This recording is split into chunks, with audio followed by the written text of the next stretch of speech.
কেউ জাদুগ্রস্ত কিনা কিভাবে বোঝা যাবে? কোনো ব্যক্তি জাদুগ্রস্ত কিনা এটা বোঝাটা অনেক সময় খুবই সহজ, আবার কোনো কোনো সময় একটু দুরূহ। আমাদের সমাজে জাদুগ্রস্ত রোগী হিসাবে আমরা যাদেরকে জানি তারা অনেকে জাদুগ্রস্ত, আবার অনেকে মানসিক রোগী। সাধারণ মানসিক রোগীকেও অনেক সময় জাদুগ্রস্ত বা জিনে আক্রান্ত রোগী হিসাবে আমরা মনে করি। এটা অনেক সময় ভুল হয় আমাদের। তো এই জন্য জাদুগ্রস্ত রোগীর কিছু আলামত আছে, সে আলামতগুলো দেখে আমরা নিরূপণ করতে পারি কোন ব্যক্তিকে জাদু করা হয়েছে, অর্থাৎ ব্ল্যাক ম্যাজিক করা হয়েছে। এর আগে বলে রাখি যে ব্ল্যাক ম্যাজিক যে করে আর যে করায় পয়সা দিয়ে, এই উভয় ব্যক্তি শুধু কাবিরা গুনাহকারী নয়, বরং এই জাদুর কাজ যে ব্যক্তি করে, জাদুকর বা ব্ল্যাক ম্যাজিশিয়ান যে ব্যক্তি ব্ল্যাক ম্যাজিক করে মানুষের ক্ষতি করে, ইসলামী শরিয়ার দৃষ্টিকোণ থেকে সবচাইতে জঘন্য শাস্তির মুখোমুখি সে ব্যক্তি হবে। মৃত্যুদণ্ডের শাস্তি ইসলামী আদালত তাকে দিবে। এইটাই হলো ইসলামী শরিয়ার বিধান। এত জঘন্য অপরাধ। আর জাদুর বাস্তবতা এটাকে আমাদের অনেক তথাকথিত বিজ্ঞান মনস্ক ভাইয়েরা অস্বীকার করেন। তারা বলে অলৌকিক বলতে কোনো কিছু নাই, তারা অলৌকিকতাকে অস্বীকার করেন। আমার মনে হয় এই একটা পয়েন্টে যদি একজন মানুষ নির্মোহভাবে নিরপেক্ষভাবে একটু যাচাই করার চেষ্টা করেন যে আসলে জাদু বলতে কোনো কিছু আছে কিনা, বা জেনে ধরা রোগী বা জিনের উপদ্রব বলতে কোনো কিছু আছে কিনা, একটু যদি অনুসন্ধান করা হয় এবং সেটা যদি ইনসাফের সাথে করা হয়, নির্মোহভাবে করা হয়, আমার তো মনে হয় এই যুগে আল্লাহর কোরআনের প্রতি ঈমান আনার জন্য আর কিচ্ছু দরকার নাই, এই একটা পয়েন্টই যথেষ্ট। কারণ অনেক জিনে ধরা রোগী আছে, যে জিনে ধরা রোগীদের পুরো অবস্থা যদি পর্যবেক্ষণ করেন আপনি,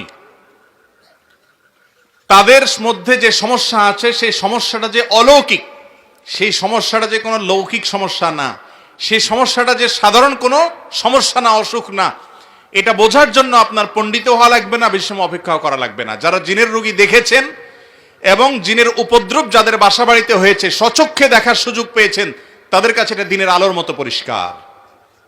এবং এরকম বহু দৃশ্য দেখার সুযোগ আমার হয়েছে। আল্লাহ রাব্বুল আলামিন কোরআনে কারিমে সূরা জিনের মধ্যে জিন জাতির অস্তিত্বের কথা বলেছেন।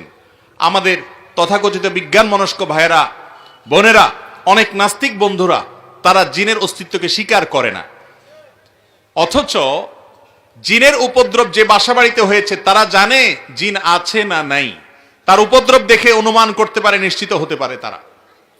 আমি ব্যক্তিগতভাবে এরকম কয়েকটা ঘটনার কথা জানি যে বাসায় মেয়েরা হয়তো কোনো তরকারি কেটে, ধরুন কুমড়া কেটে ফালি করে রেখেছে, তাকিয়ে দেখে ফালিটা নাই, নিয়ে গেছে। কে নিয়ে গেছে? আমার কোনো বিজ্ঞান মনস্ক ভাই এটার কোনো ব্যাখ্যা দাঁড় করাতে পারবেন না। ফ্রিজ থেকে ডিম এনে ড্রয়িং রুমে মাঝখানে ছেড়ে দিস, কে ফেলেছে? কোনো ব্যাখ্যা বিজ্ঞান মনস্ক ভাইরা দাবি করতে বের করতে পারবেন না। এবং হয়তো জিনে কোনো ব্যক্তির উপরে আক্রমণ করেছে, তার উপরে সওয়ার হয়ে বসেছে, এই ব্যক্তি তাকে নিয়ে গাছের ডালে নিয়ে গেছে। এ ধরনের ঘটনাগুলো আমাদের চোখের সামনে অনেকবার ঘটেছে। এবং জাদুগ্রস্ত রোগীর বিষয়টা আরো পরিষ্কার। বিশেষ করে কোনো ব্যক্তি যখন জাদুগ্রস্ত হয়, জাদুর অনেক প্রকার আছে, এক একজনকে এক একভাবে জাদু করা হয়। নারীদের উপরে অনেক সময় ভিন্ন ধরনের জাদু করা হয়, পুরুষদের উপরে ভিন্নভাবে জাদু করা হয়। এই জাদু কারোর উপরে করা হয়েছে কিনা এটা বোঝার জন্য একটা মৌলিক আলামত হলো জাদুগ্রস্ত ব্যক্তি কোরআনে কারিমের তেলাওয়াত সহ্য করতে পারে না, কোরআনের তেলাওয়াত সহ্য করতে পারে না। গত বোধহয় কয়েক সপ্তাহ আগে আমার বাসায় এরকম একজন রোগীকে এক ভদ্রলোক নিয়ে আসলেন, এনে বললেন, ভাই এই লোকটাকে কেউ বা কারা জাদু করেছে, ব্ল্যাক ম্যাজিক করেছে। এবং তার আলামত হিসেবে তারা বললেন যে এ আজানের আওয়াজ শুনলে পাগলের মতো ছটফট করে, সে টিকতে পারে না, এবং কোরআনে কারিমের তেলাওয়াত সে শুনতেই পারে না। আমার চোখের সামনে তার সঙ্গে যখন কথা হচ্ছিল, কোরআনে কারিমের তেলাওয়াত শুনে তার শরীরে আমি নিজে চোখের সামনে দেখলাম যে তার পাওগুলো, আঙ্গুলগুলো এরকম সব বাঁকা হয়ে যাচ্ছে। পুরো শরীর কোকড়ায় বোকড়ায় যাচ্ছে ভয়ঙ্কর ভাবে। আমার বিজ্ঞান মনস্ক ভাইরা, কোরআন তেলাওয়াতের সময় কেন এমন হয়? তেলাওয়াত শেষ আবার সে স্বাভাবিক, এটার কোনো ব্যাখ্যা কিয়ামত পর্যন্ত হয়তো দাঁড় করাতে পারবেন না। এই জাদুর অস্তিত্বকে অস্বীকার করার কোনো সুযোগ নেই। কোরআনে কারীমে আল্লাহ রাব্বুল আলামিন জাদুর অস্তিত্বের কথা উল্লেখ করেছেন, জিনের উপদ্রব হয় সে কথা আল্লাহ তাআলা কোরআনে উল্লেখ করেছেন। এই জন্য কোনো ব্যক্তি জাদুগ্রস্ত কিনা এটা বোঝার জন্য একটা মৌলিক আলামত হলো কোরআনে কারীমের তেলাওয়াত সাধারণত জাদুগ্রস্ত রোগী সহ্য করতে পারে না এবং অস্থির হয়ে যায়, কখনো শরীর ফুলে ওঠে, কখনো ছটফট করে, কখনো সে তেলাওয়াত বন্ধ করার জন্য তার যত জোর আছে তত জোর দিয়ে চেষ্টা করে। আমার পরিচিত অনেক মানুষ আছে এমন যাদের কথা জানি আমরা, কোরআন তেলাওয়াত তারা সহ্য করতে পারে না। তো এটা একটা আলামত যে এই লোকটাকে ব্ল্যাক ম্যাজিক করা হয়েছে। এরকম আরো বহু আলামত আছে। কখনো কখনো ব্ল্যাক ম্যাজিক করা হলে এই ব্যক্তি দিন দিন শুকায় যায়, খেতে পারে না, বাসার থেকে বের হতে পারে না, বিছানা থেকে উঠতেও পারে না ভালো করে। এমনিতে তার মধ্যে কোনো রোগ নেই। গত জুমার আগের জুমার সম্ভবত এরকম এক রোগীর কাছে এক ভদ্রলোক আমাকে নিয়ে গেলেন। তার দেশের বাইরে বিভিন্ন নামি দামি হাসপাতালে ট্রিটমেন্ট করেছেন, অনেক বড় বড় ডাক্তার দেখিয়েছেন, তার কোনো রোগ ধরা পড়ে না, কোনো ডায়াগনোসিস হয় না।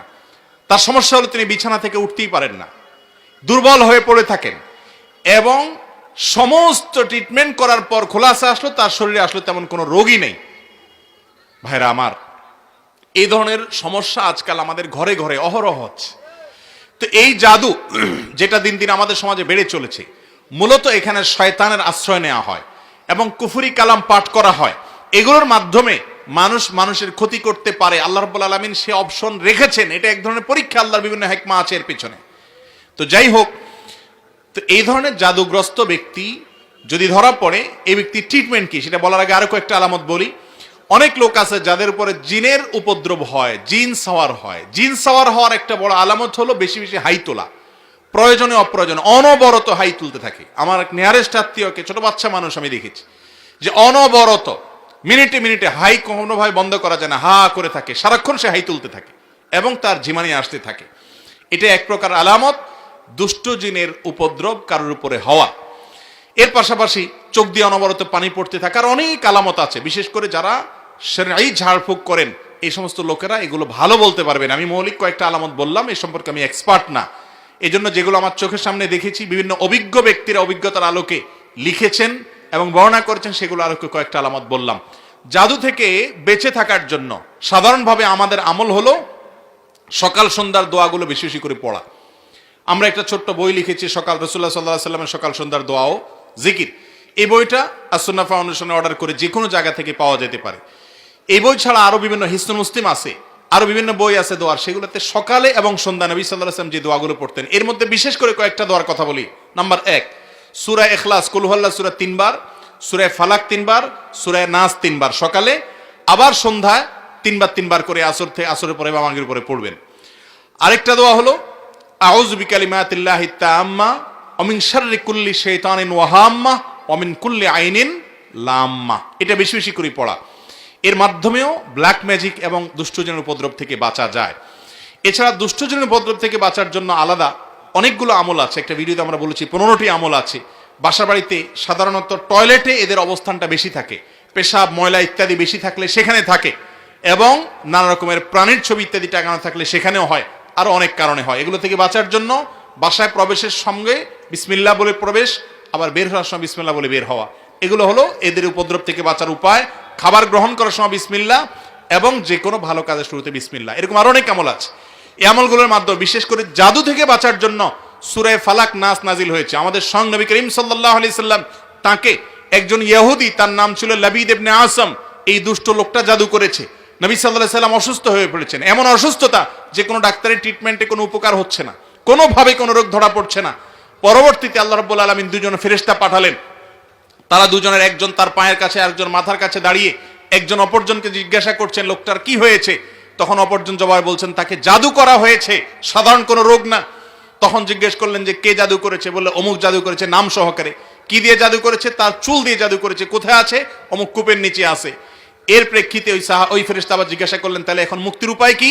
তখন বললেন এই কুল হুয়াল্লাহু আহাদ, কুল আউযু বিরাব্বিল ফালাক, কুল আউযু বিরাব্বিন নাস। বিশেষ করে কুল আউযু বিরাব্বিল ফালাক এটা এবং কলাদুরব্বিন নাস, এই দুটি সূরা জাদু থেকে মুক্তির জন্য অসম্ভব উপকারী আমল। আর কোন বাসায় এ ধরনের কোন উপদ্রব থাকলে সূরা বাকারা তেলাওয়াত করা সম্পর্কে হাদিসে নবী করিম সাল্লাল্লাহু আলাইহি ওয়াসাল্লাম বলেছেন, যে বাসায় সূরা বাকারা তেলাওয়াত করা হয় সে বাসায় দুষ্ট জিন বা শয়তানের উপদ্রব থাকে না, আল্লাহ তাআলা হেফাজত করেন। এবং এই আমলগুলো আল্লাহর কসম করে বলেছি, আমি ব্যক্তিগতভাবে বহুবার অ্যাপ্লাই করেছি, আমল করে দেখেছি, সাথে সাথে উপকার পাওয়া যায়। কোন সময় ছোট ছোট বাচ্চাদেরকে দেখবেন 2 বছর 3 বছরের বাচ্চা এমন অস্বাভাবিক আচরণ করে যে অস্বাভাবিক আচরণটা কোনো ব্যাখ্যা দিয়ে আপনি দাঁড় করাতে পারবেন। হঠাৎ করে সে পাগলামি এমন করে, সীমা ছাড়িয়ে পাগলামি করে, আপনি সাথে সাথে আউযু বিসমিল্লাহ পড়ে সূরা ফাতিহা পড়েন, সূরা ইখলাস, ফালাক এবং নাস, কুল হুয়াল্লাহু কুল আউযু বিরাব্বিন নাস, যতটুকু পারেন নিজে নিজে পড়েন, পড়ে তাকে ফু দেন, আউযু বিকালিমাতিল্লাহি তাম্মা অমিন শাররি কুল্লি শাইতানিন ওয়াহাম্মা অমিন কুল্লি আইনিল লাম্মা, দোয়াটা পড়ে পারলে ফু দেন।